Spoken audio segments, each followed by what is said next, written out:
السلام علیکم قدرمن هیوادوالو، هیله مند یم چې ټول جوړ و روغ به اوسئ. قدرمن هیوادوال لکه څرنګه چې تاسو پوهیږئ د دغې مورکې ویډیو ما شیر کړو، دا دریم څلورم ځل دی چې موږ ورته مرسته راوړو.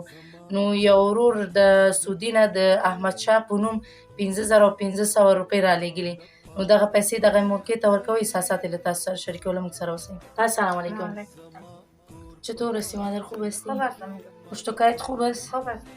او روز آمدیم بر کمک آورده بودیم، نبودی خانه؟ دوا گرفتن رفتم رویم کنیده بود، حالا خیلی درد میکنم.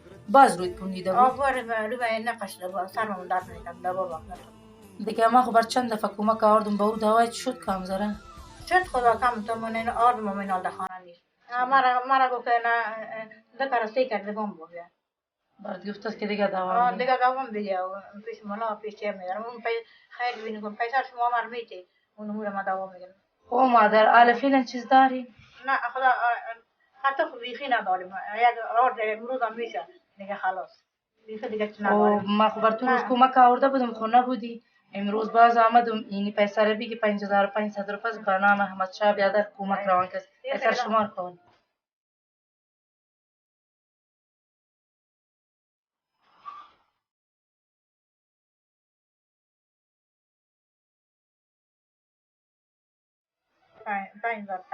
و اینا یه بگیرین برتان دیگه دوام کنین و اگر دیگه کس کمک کرد انشالله برد میارن برد. او بیادر کی کمک کرد برزو چی گفتنی دار؟ خدا که عمر بتا خدا دگام بتا که او کما کمک میکنه با شما رو میگه شما ماما میتی خدا که دگام باشن بتا کما کمک میکنه دخانی سی چپ سودا نداره. اما همیشه که شما میاریم دور میشه. امیون دارم گردن دارم بند میشه گردن میکنم. سرمون درد میکنه دخانه نار داریم نه روغن داریم هیچ نداریم.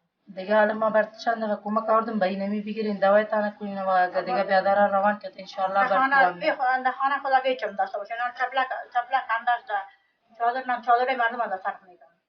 خیر از کمک انشالله که دیگه شد برد میاره. خیر میبینیم.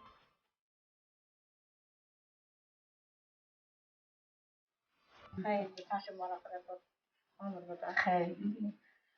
قدرمن هیوادوالو تاسو لید دغه مورکې ډیر زیات خوشحال شو په دې مرسته ځکه چې دوایي اخیستی او دوایي هم په خلاصېدو دی او ډاکټر ورته ویلی ده چې بیا راشه 2-3 نسخې نور ورته ښودلي.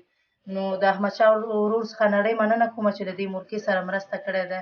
الله دې ورته په عمر کې برکت واچوي. هیله کوم هیوادوالو چې تاسو هم همداسې د بېوزلو خلکو او داسې میندې چې هغوی درسره مرسته وکړي ځکه چې ډېر اړتیا لري. دا اوس هېڅ څوک هم نه لري، 2 ماشومان دي او یو خپله ده، نور څوک داسې نشته چې ورسره مرسته وکړي. کونډه ده. هیله کوم چې مرسته وکړي. نو که چېرې غواړې مرسته وکړي زما د وټساپ شمېره ده 080 90 243 د لیدو څخه مننه.